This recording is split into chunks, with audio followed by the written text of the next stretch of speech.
سلام کرنے کے فوائد۔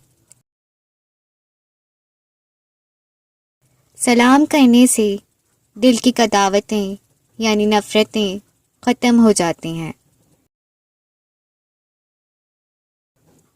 باہم الفت و محبت پیدا ہو جاتی ہے، غرور و تکبر ختم ہو جاتا ہے، غرور و تکبر سے پیدا ہونے والی برائیاں بھی ختم ہو جاتی ہیں۔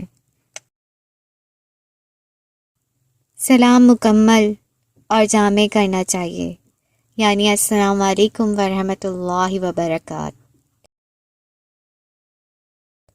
اور سلام کا جواب بھی جامع اور مکمل دینا چاہیے، یعنی وعلیکم السلام ورحمۃ اللہ وبرکاتہ۔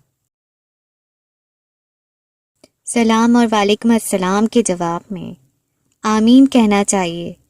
یہ وہ دعا ہے جو اللہ تعالیٰ کی بارگاہ میں فوراً مقبول اور قبول ہوتی ہے۔ سلام ایک جامع دعا ہے۔ سلام کو عام کرنے سے ایک دوسرے کے لیے دعاؤں کا سلسلہ عام ہو جاتا ہے۔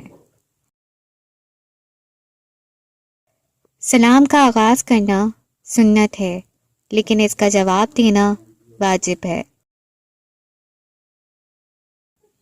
اس دعائیہ کلمے کو خوب پھیلایا جائے اور اس کی کثرت کی جائے تاکہ ہمارے درمیان محبت، اخوت و قرابت کا ایک روحانی رشتہ قائم ہو جائے۔